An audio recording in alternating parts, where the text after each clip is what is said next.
waiting for the content of the stream to go onto our streaming platform, and then I'll go ahead and start the meeting.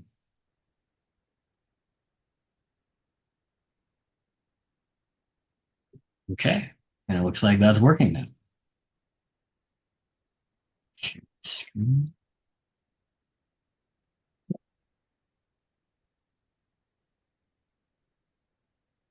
All right. Thank you everyone for joining us here tonight at Catalyze SV's October 23rd Project Advocacy Committee meeting. Looks like we have a pretty good turnout tonight, and I know some of you joined a little bit earlier. So thank you for taking the time to be here. This evening, we're going to do things a little out of order from how we would normally do our Project Advocacy Committee meetings. The developer is going to join us for our main project tonight, 1207 North Capitol Avenue, a little later. So we're going to go ahead and rescore and talk a little bit about updates to a project we had talked about at our last Project Advocacy Committee meeting. And those two projects are El Paseo de Saratoga, project we've scored a couple of times now, and an update on 1301 West San Carlos, which is a Chick-fil-A that we discussed, a proposal for a new Chick-fil-A that we had discussed some ways we can take action on as an organization at our last Project Advocacy Committee meeting. But before we do any of that, it looks like there's quite a few of us here, some names I also don't recognize. So why don't we go ahead and do a round of introductions? Everyone just say your name and just a small little bit about yourself and pass it on to the next person. So I guess I'll start, of course. I'm our projects manager here at Catalyze SV. I sort of facilitate the project advocacy committee meeting. And I'm a master's in urban planning student at SJSU. Shalini, would you like to introduce yourself next? Yeah, thank you, Jake. My name is Shalini Gupta. I am with Catalyze SV. I work as technical program manager. Yeah. Thank you, Shalini. And Ashley? today I'm here to run the Shape SV Star program. I know some of them have joined under that program. So thank you. Yeah, thank you. Everyone, my name is Ashley and I work on fundraising, events, and policy for Catalyze SV, and I'm happy to join as my first time that I'll be able to score projects. So I'm super excited tonight. I'll hand it off to somebody and I'll hand it off to Russell if you want to introduce yourself. Hello everyone, my name is Russell Brodigan. I am attending a Shaped SV Stars meeting for the first time. Thank you so much for having me today. And I will send it off to Alex. Sure. Hey y'all, I'm in another meeting at the Santa Clara Planning Commission. If you got our action alert about the Mission Point projects, and I may be in and out of tonight's meetings. Sorry about that. I'll pass it on to Sandana. Hi everyone. I'm Sandana. I've been part of Catalyze SV for I think, yeah, almost like a year now. It's a year now. And I'm a freshman at San Jose State studying ecology and geographic information science. And I'm from Cupertino. I'm really involved, I guess it with the housing advocacy group in Cupertino called Cupertino for All. And so far we've endorsed Rod Sinks and Hung Wei for city council because we feel like they're going to advance the economic development, transit, and housing in the city. I'll give it to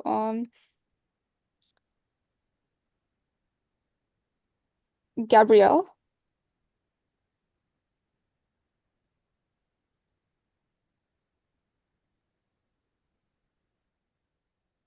Gabrielle, you're muted. Can you unmute yourself? Oh, can you hear me? Yes. Yeah. Thank you. Okay. So I'm Gabrielle Monroe, and this is my second time attending one of the meetings. Glad to be here. Thank you. Thanks for being here. Yeah. Chris?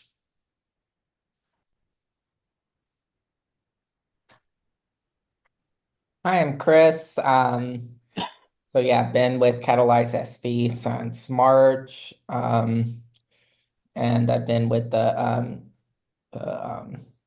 this group, the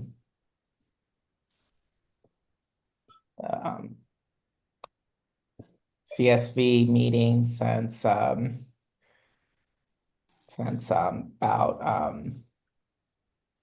I think I started like June, July, so sometime over the summer. Yeah, and I'm, looking to go into urban planning, real estate, kind of looking to bridge like the more of the social aspects of community planning, city planning, and the corporate side of real estate, kind of bridging those gaps, kind of what I'm looking to do. So yeah. Good to have you back, Chris. Thanks for joining us. And then Casey.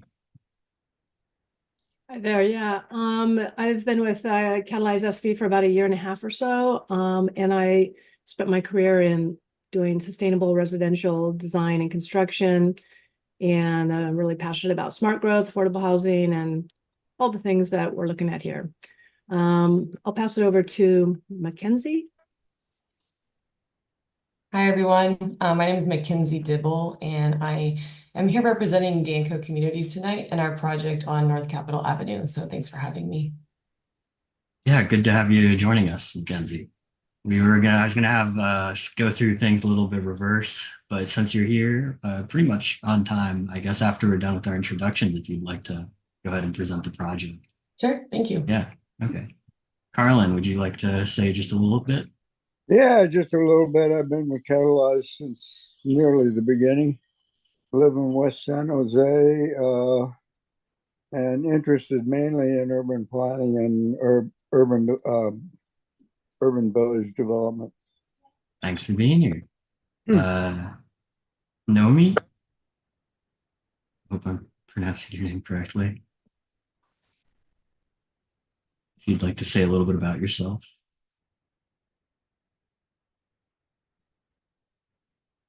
If not, Stacy, you can go ahead.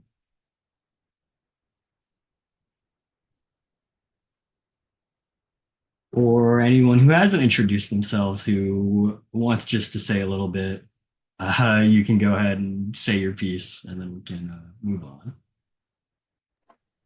Sorry about that. I just got off the bus. I'm sorry about that. I'm Noemi. I am a current, I'm sorry.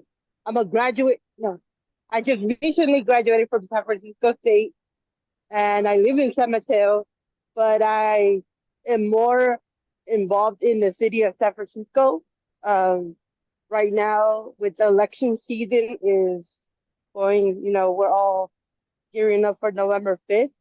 So I am on the Roberto Hernandez campaign. That's a little bit about me. Yeah, well, thank you for traveling via the internet to, I guess, get a little bit of what's going on in the South Bay in Santa Clara County in terms of housing and all that. Yeah, I live in San Mateo, but I do more of like community work in San Francisco, like in the Latino Cultural District, which is 24th and Mission and all that area. Yeah. Good to have you here. Mason? Yeah, hi everyone. Sorry I have my video off. I'm just eating dinner right now. But I am a former Sunnyvale City Council member, former legislative director to Mayor Mahan when he was a council member, and now doing government affairs. Excited to see all the things tonight. Thank you. Great to have you here. Augustine, if you'd like to say a little bit about yourself. Hey, how's it going, everyone? My name is Augustine. Grew up in San Jose, working in tech now. Yeah, excited to be here. Thank you. All right. Seems like we've captured everyone here. So then I guess why don't we go ahead and have Mackenzie show us around 1207 North Capitol Avenue. Excited to hear a little bit more about this project. See what you got to show us. Thanks, Jake. All right, let me get up here. And then I think I can give you the ability to screen share. Okay.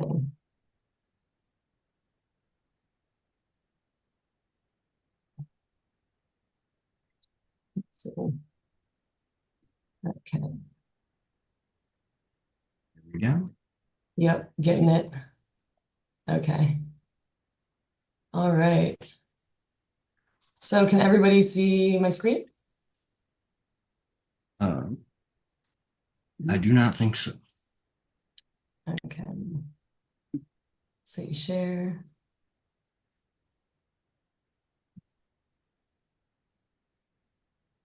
How about There now? we go. Now I think, yes, Okay, I'm great. seeing it, and I hope everyone else is too. Awesome. Can we make it full screen, bigger? I think it is full screen. Is it not? Can you see where it says Danco Communities, 1207 North Capitol? Yeah, the I can see it. I think what Shalini is pointing out is like there's the black bars along the left and right side, but I'm not sure if that's, I don't know I don't what know would if be I can see happening. that. I think my screen's just a lot longer than a normal screen, so it doesn't fit right. Is it really distracting? It's fine for me. It's good. Okay. Alrighty. Well, thanks for having me here tonight. My name is Mackenzie Dibble. As I mentioned, I'm a project manager for Danco Communities. We're an affordable housing developer out of Northern California up in Arcata, Humboldt County. And this is our third time presenting for Catalyze SV. It's going to be our third project in San Jose. We've got another project currently under construction. It's called Mariposa Place. It's 80 units on West San Carlos Street. It's permanent supportive housing and scheduled to place in service in the spring of 2025. And then right across the street from that on West San Carlos as well, we have Madrone Place, which is 154 units. And that's a family project. And we are placing it in service in November of 2025. So both of those projects had Measure A funds on them, City of San Jose, and tax credits and bonds. So the project we're talking about tonight is our new project on North Capitol Avenue at 1207. It's proposed on a 1.5 acre parcel. It's in the Berryessa district of San Jose, and it's also a large family affordable housing development. It's got 128 units spread across 5 floors.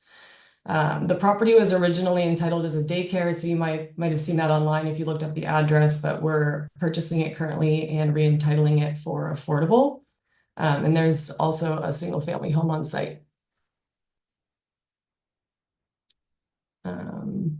So this is kind of a picture of the project site from North Capitol Avenue.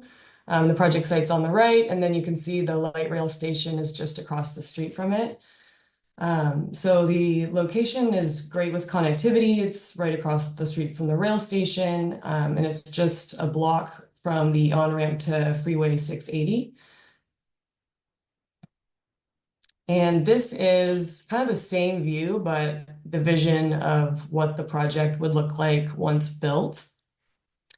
So the general plan has a designation of neighborhood and community commercial, which does allow for unlimited height and number of stories and density, but we didn't want to go too overboard for the neighborhood, but also challenge it in terms of height and density.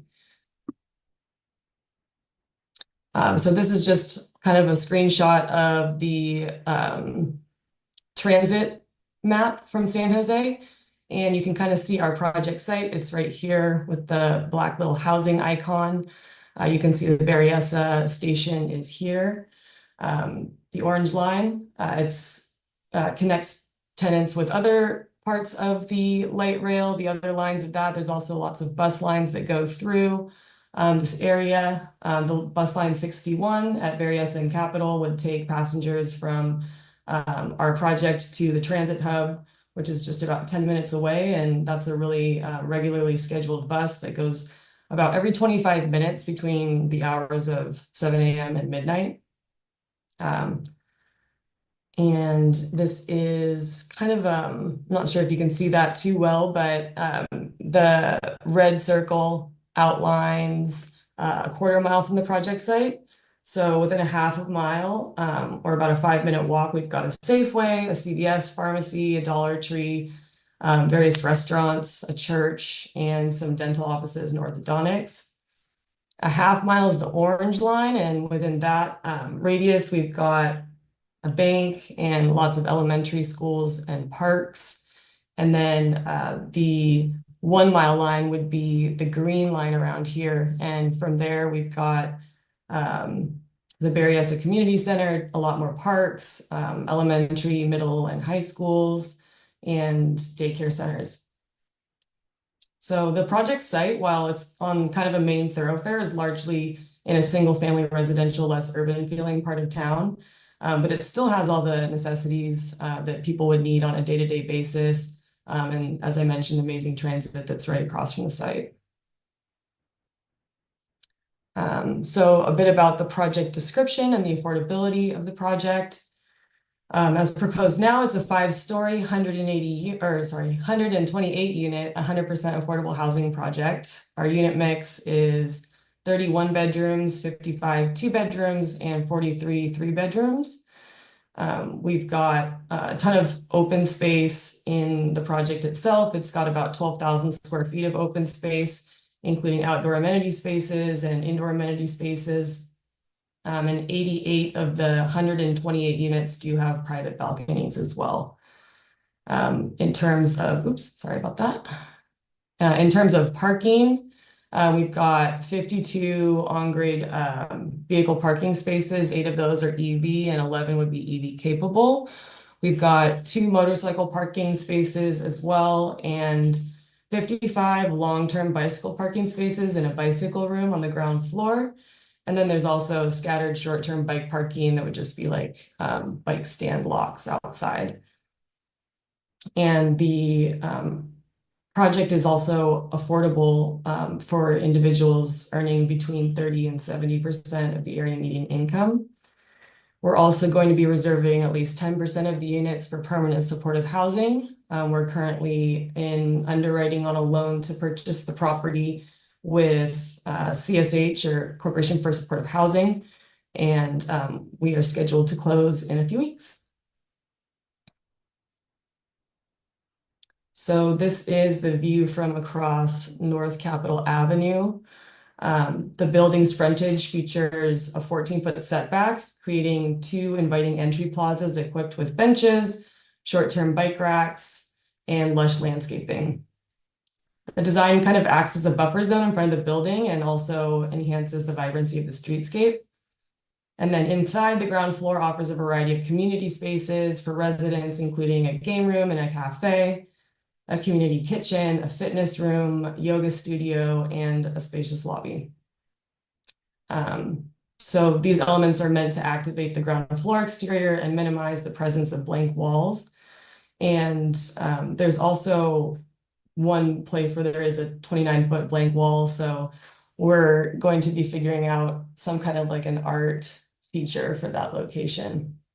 And then on the inside, the courtyard has a bunch of community space. It has an outdoor area for the cafe. So it kind of connects the indoor community kitchen and open space to an outdoor area where people can sit. There's going to be a game area with lawn games and things like that, and then seating arrangements with tables and benches for socializing. And there's going to be a 6-foot walkway kind of going around the whole inside to encourage people to walk around. This is the view from North Capitol from the southeast. And the massing of the building was intended to respond to the surrounding urban context. At the corners and ends of the U-shaped block, the massing is more expressive, breaking up the linear block's length and providing clear urban definition. The upper floors, fronting North Capitol, are more of a horizontal expression that you'll see when I change the rendering, because it's more of a dynamic, busy thoroughfare. And then the south and north wings of the building have this kind of village scheme, which have more vertical masses that break up from the overall form and align with the scale of a traditional residential neighborhood. So that's kind of another view from a similar angle, but a bird's eye kind of, and further across the street. And one more from the street level.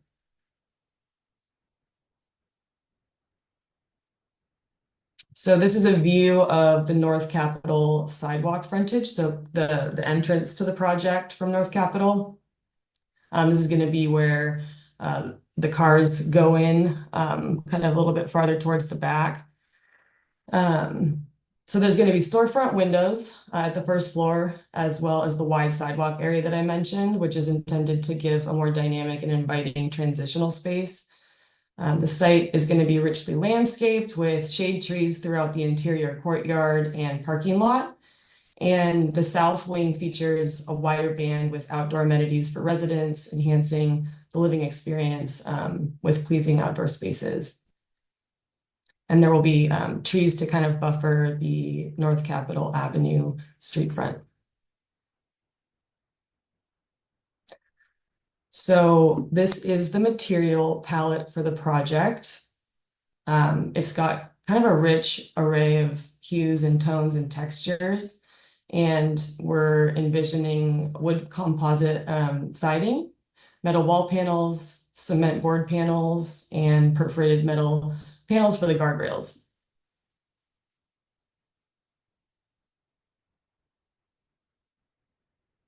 So here is the kind of site plan and first floor plan for the project. I've already kind of mentioned the community spaces, but on the first floor, we've got 2 entry lobbies. So the principal lobby would be on the left, and then a smaller one for the other wing on the other side.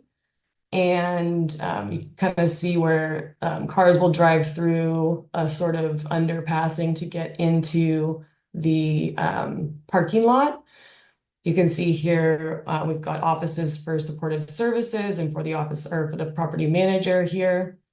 We've got the fitness room, the yoga room, and then the game room and the cafe area, as well as the community kitchen, which are conjoined but also can be separated. So they could be used by different parties at different times or at the same time. And this kind of sliding wall feature will be able to open and close depending on the use for the day. And then you'll also kind of see out here, there's the plaza area where tables and chairs will be and where people will be able to barbecue. Up here on the left is kind of where we're thinking the games and activities for outdoor stuff will be.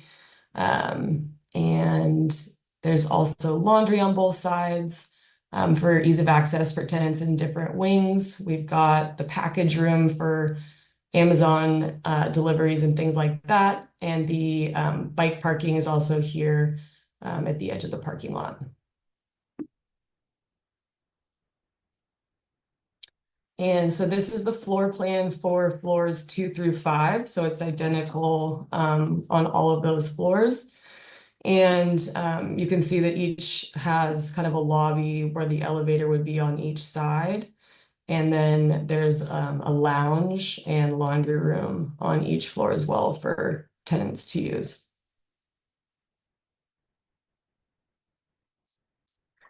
So just a little on the project timeline.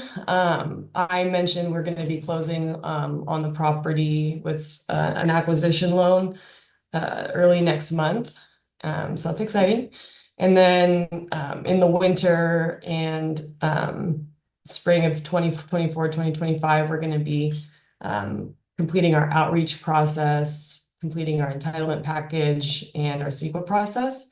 We've already submitted once to the city and we've gotten 1 round of comments back, and we're actively responding to those right now to get them back into the city. And then in the spring or the summer of 2025, we anticipate having our land use approvals, which will allow us to begin to apply for funding.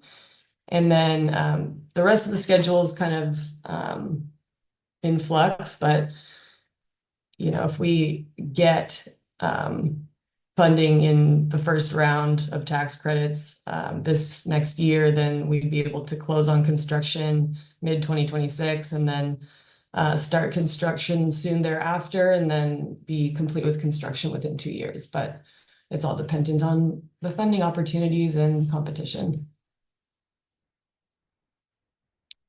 So for project outreach, we contacted the city and the county when we first started this project and we first had the idea for it. And they were very supportive of it, although there's no funding available currently for the project.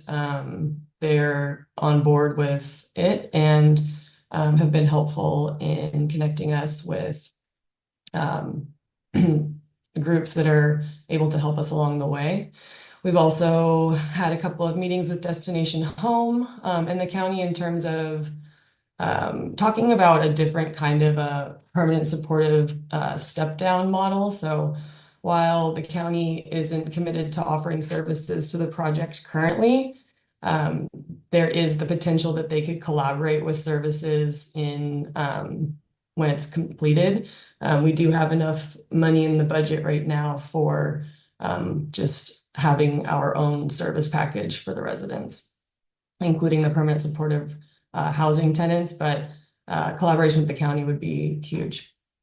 We also have a meeting next week scheduled with Councilmember Cohen and looking forward to what they have to say and what their team has to say about outreach and their desires for that and encouragement and getting some ideas for different organizations to reach out to.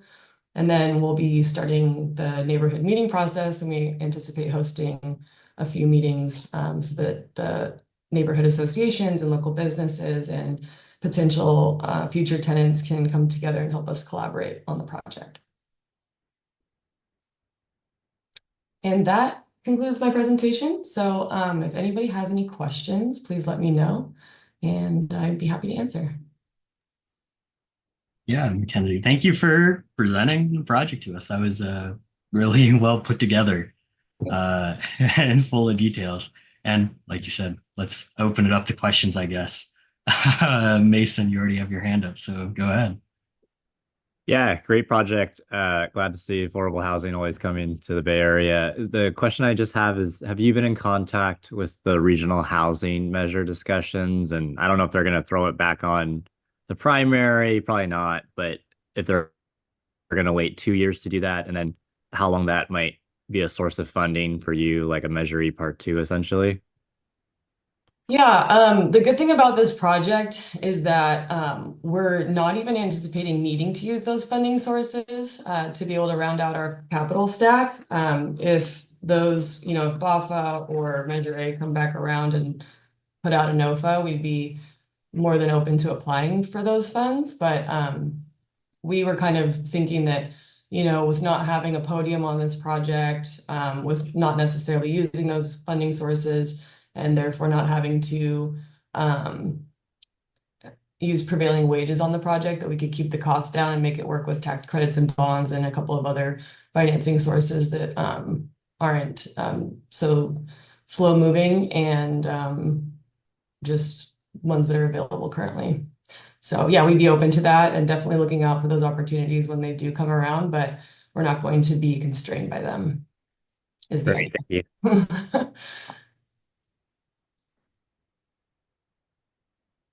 All right, thank you for that, Mason. I'll go ahead and ask a question. Something that caught my eye about the project was it's just the parking ratio is pretty low for projects that we've seen in other affordable housing projects. And you've gone with just a surface parking lot sort of in the interior of the project. What was the rationale for the parking selection? Well, just because the project is so well communicated with public transit, it seems like the ideal place to put something like that. I think, we do manage these projects and own them as well. And I think that with all of the legislature that is now, not requiring any parking, it's really great for affordable housing to be built because ultimately we need housing and not parking. But we do still know that people have cars and do want to have them and use them. We know that it is an amenity that will attract tenants to the project. And especially if, the market changes and for some reason people have a ton more options that It's nice to be able to offer some parking. So Yeah, people need housing, not cars. That's that's great. Actually, I think a lot of folks here will appreciate that. yeah.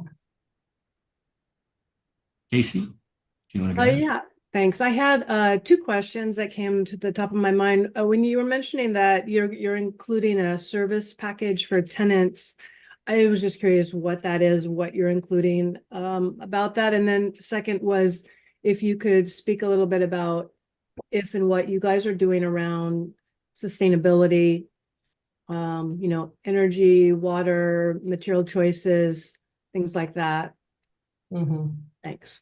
In terms of the service package, we haven't fully fleshed it out yet, but we anticipate having case management on site and resident services coordination, in addition to kind of classes like health and wellness classes, potentially workout class or cooking class or something like that. But we found that resident services coordination is the most effective and used amenity that we have in our projects. And so we're definitely going to include resident services coordination as well as case management. Do you also include any visits from like healthcare provider just for like basic services on some kind of, have you guys explored that? We actually, in one of our projects here in Humboldt County, we designed in an open door clinic into one of our projects in order to do that because it seems like a great option for people. And unfortunately, nobody really used it and it was kind of a clunky start to that kind of cool co-location of healthcare and housing. But it's definitely something that I think that we would include in our resident services coordinator kind of job description. At least we could try that out. Bringing the coordination of health services on site, or at least some kind of advocacy for it. And then in terms of sustainability, all of our projects, I didn't mention this because we haven't really gotten there yet, but all of our projects are totally loaded with solar panels. And we do make our projects as energy efficient as possible just because it's necessary and it takes down the utility allowances and it allows the tenants to spend less on that. Yeah, have you gone for a lead rating or would speculate as to what rating your project will receive? Well, we haven't been doing programs like that recently because we find that it just adds to the cost of the project. But we do have 2 LEED Platinum buildings that we've built. And back when that was more of a requirement for tax credits, we would do more of those things. But we just build our projects as energy efficient as possible. We do all electric projects on every single one of our projects. Except for like one home key that has some gas stoves in it because we couldn't do anything else there. But yeah, we're all electric, as energy efficient as possible. And yeah. Thank you. Yeah. You guys have 2 other LEED Platinum buildings. That's impressive. Any questions from other folks? Question, or I don't know if it's quick, but I had a question regarding community engagement around the art feature or mural. Also a little bit about the aesthetic of the building. I wanted to know what Danco's anticipated plan is to engage with the community with regards to that art feature. And also just curious to know what the conversations were like with council office with regards to the aesthetic of the building. Because I know it's in the Ullum Rock Berryessa district, so I'm kind of curious if there's was any consideration about the location when you guys were deciding the aesthetic of the building, and then just wanted to tie that to the art feature part of it. Well, for your first question was about community engagement, about the art piece. Okay, so we haven't gotten there yet, but I would be open to any suggestions on how best to do that. I would imagine that we could send out some kind of an RFP to like the local community, neighborhood organizations or art associations that would kind of request proposals and ideas for what that could be, and then definitely hire local artists to employ for that part of the project. And then I think you mentioned somebody's office, if I had talked to somebody's office. I think the second question was a lot, I think it was different than the first one, but I guess the question was how your engagement with the District 4 office was with regards to creating the aesthetic for the building. I was just kind of curious, like what that process looked like. So I'm not sure what you mean by district core. You probably can't hear me because I'm in a loud place. District 4 council office, because I Oh, said sorry. you engaged with Cohen's office, right? We are meeting with him on the 4th, so we haven't met with him yet. So definitely that's going to be part of the conversation. That's one of the main things we want to talk to him about is what they would see as most effective in terms of our outreach effort and follow that advice. Yeah. Well, it's good to hear that you're sort of putting together this web, this plan of different groups and people you're already going to go talk to. And I like that you mentioned specifically talking to future tenants, which is something that I always think is important for these projects to do. Yeah, we do property management, like I said, so we're constantly getting feedback from tenants and we're incorporating it all the time. We actually have we're a developer, builder, property manager, and we're owner of our projects. And so we have a lot of different angles of expertise or like input and concerns to be met, which I think if we all kind of get together when we do these projects, when we resubmit, when everything's kind of been adjusted a little bit more, we'll have a meeting with our maintenance team, our property managers, the architect, development and construction. And we go over the plans like floor by floor, room by room. We look at the trash enclosure. We look at the materials, the way that the balconies are connected, the flow of the project in the rooms, and like just bring up all these different concerns from the different parts of the company. And so we're always getting feedback from tenants, from our property managers, and all of that will get incorporated into our project, and just in an interest for everybody to come out with something that they're going to be able to work with better, live in better, socialize in better, just utilize to a higher standard. And so it's going to be like tenants that would live in this particular building, but also tenants that live in similar buildings in similar places with similar concerns that we're already in deeper interaction with. Yeah, good to hear that you're building off of the experiences that people have from existing projects in your guys' portfolio. And then I have another question about transportation for the project, which is are you familiar with the VTA's Smart Pass program for transit passes for residential projects? Not intimately. Is that something you've explored or have heard of before for other projects?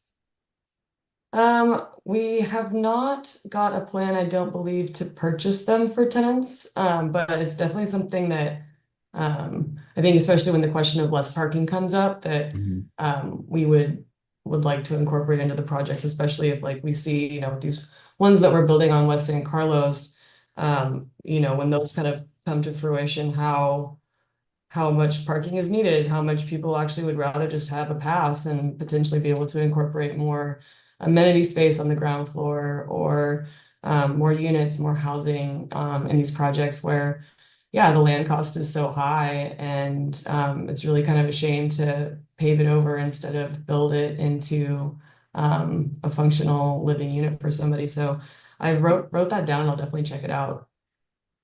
Yeah, and we can also definitely put you in touch with people at VTA who would be willing to meet and brief you on the subject as well. Okay, perfect. Any other folks have questions for Mackenzie about the project?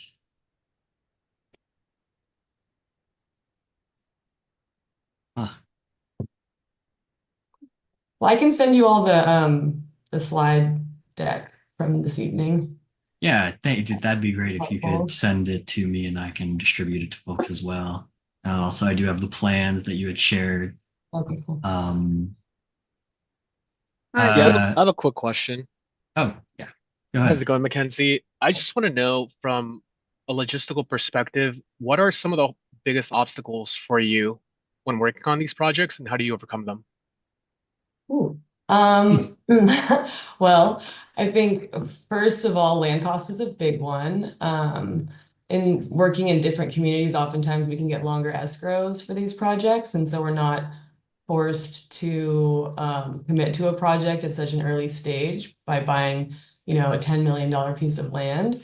So definitely that pre-development funds, acquisition funds, are a huge boon for a project because it actually allows us to do that. Obviously we're not gonna come up with 10 million ourselves to buy the land, so it's really helpful to have organizations like CSH and Century Housing that and Destination Home that are able to loan on these projects up front. So that's really great.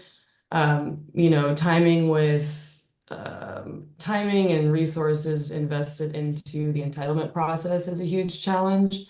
I think, even the streamlined process for the other two projects we went through on West San Carlos, they're called streamlined and by right, and yet it still took like a year to get entitled. And so I think that's a big deal because that's your ticket to being able to apply for funding. And so, yeah, the timing is just, it's a challenge. And there's so much work that needs to go into a project before you can even begin to put together your capital stack for it. And then, by the time you're ready, things might have changed and your plan might have to completely pivot. So there's that. And then, yeah, things like, I guess, just government regulations and all the studies and things that you have to do that take time and money to complete a project. And then, just kind of adds to the cost of the housing.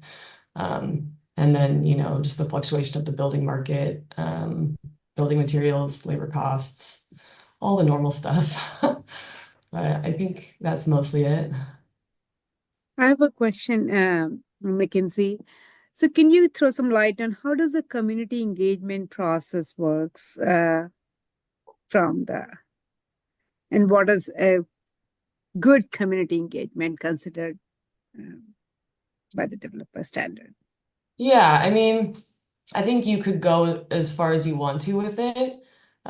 We generally, community engagement meetings are kind of awkward sometimes, and they're a lot of work, and there's a lot of like reminding people that we're here to collaborate on the project, not that the project isn't going to happen.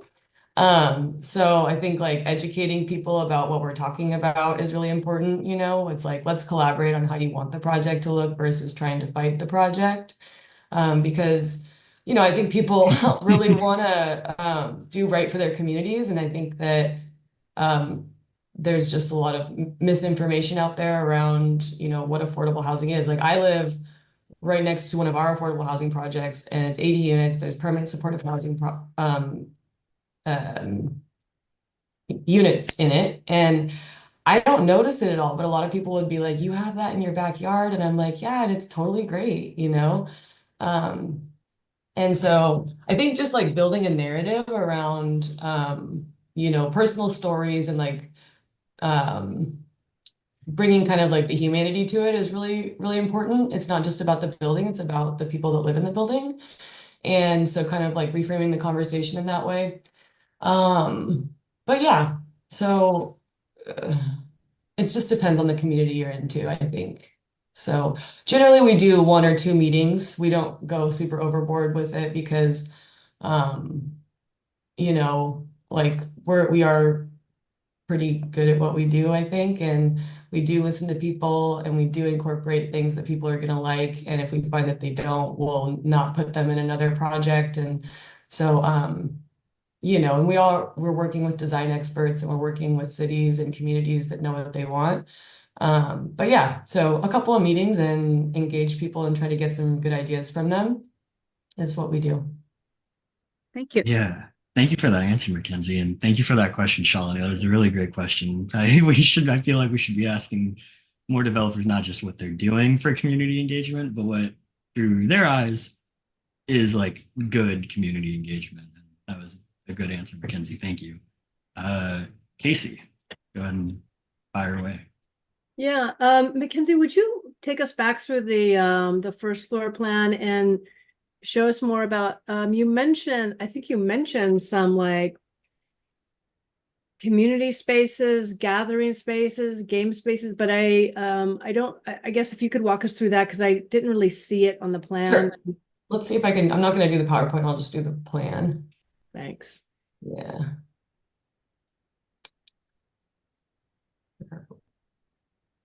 Maybe it is PowerPoint. Let's see. Okay. Can you kind of see? Well, hold on. There we go. Can you see that? Yeah. Yeah. Okay. So when I zoom in, can you see that? Yeah. Okay. So, this is very kind of conceptual at this point, and um, you can kind of see a foosball table right here. There might be like on some of our projects, we have little like basketball hoops inside for the kids. We have foosball tables and ping pong tables, things like that. There will be a TV on the wall. There can be, there's couches here, and it looks like a shuffleboard table. And then we have the community kitchen where there's a range, a sink, cupboard space, counter space, refrigerator, and then like, quite a bit of furniture that is, you can move around to have parties in or community meetings or whatever you want to do. And then, so that's kind of like the bulk of that right there, the social community space. And then we have the fitness room here, which is going to be facing out towards the street. And then kind of more of like a flex yoga room here. And I thought you then, mentioned outdoor spaces, and that was what I yeah, was so about. it's kind of like faint, I guess, here, but this curb where you see that it's kind of speckled, Mhm. this is all going to be kind of like the idea is that it opens up into a patio.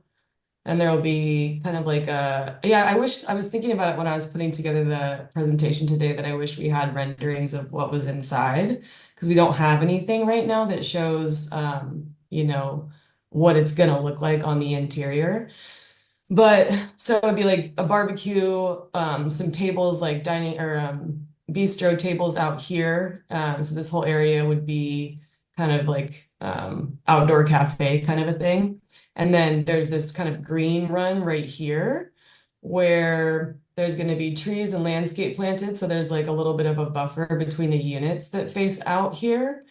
And then there would be lawn games in these spaces. And then I believe this is kind of like a circular bench kind of a deal. And then some more sitting area over here by the parking. So that's kind of the thing. I mean, the site is, we have our constraints with the site, so it's not a ton of outdoor space, but I think it'll be functional and really a nice amenity for tenants to be able to have the kind of patio, have the party here, and then maybe kids playing or adults playing lawn games over in this area. Thanks. And could you maybe talk a little bit about the side facing the street there? Because I know it has like these kind of like entry plazas, I think you described them as, or like what's the width of the sidewalk there? It's We'll be 14 giving away. feet. I think that the city has like I thought it was Mhm. 15 feet, but my architect said it was 14 feet. But that is like, it's pretty wide sidewalk, and you can see it. You can pull it back up.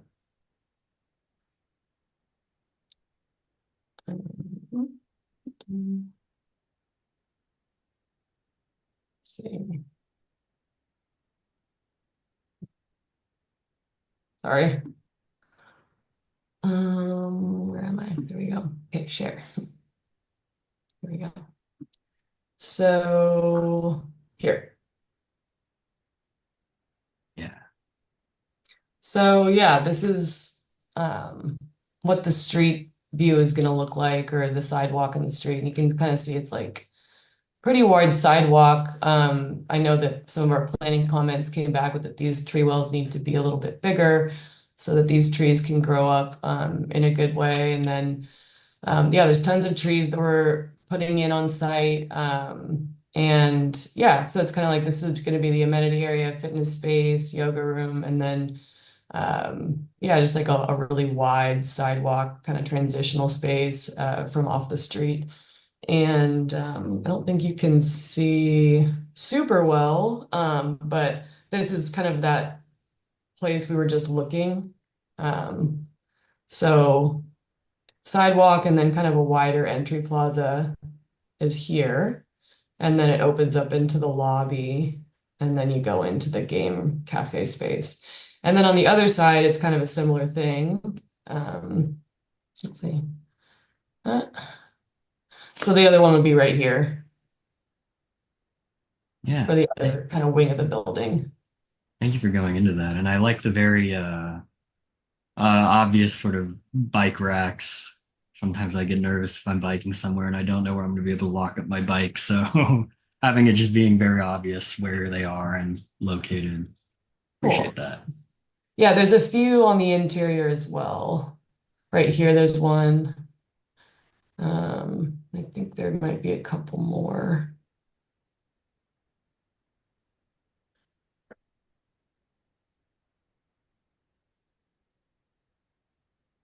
Any other questions for Mackenzie about the project?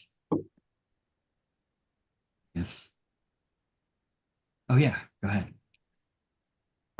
I had two, and Mackenzie, I'm sorry if you already answered it, so apologies ahead of time. Because I know you guys already covered some information about the parking situation, but I'm just really curious, not really a criticism, just more just trying to learn and understand how when decisions are made and when things are decided about not having things or not as much when building the affordable housing. In terms of the parking, um, what if there was a way where, for instance, maybe a tenant is disabled and they can't just go and hop on BART or something, and they need to have their car or, a caregiver. What if ahead of time, like it could be like, okay, the tenants that do have cars where it's an absolute necessity, where there could be a certain amount of spaces for the tenants that do have vehicles where it's pertinent that they be able to have a space, versus tenants that they don't have a car or they don't care either way. And so they don't really need this space, but maybe a certain amount of spaces for the tenants that do. Is Yeah. that something that could be discussed in for future projects? Or I'm just asking because my own experience, I love where I'm at, but I'm a caregiver and I'm also disabled. And so the use of a car and having that space, um, not having parking, it's a hardship on my mom and myself. So that's why I was just curious.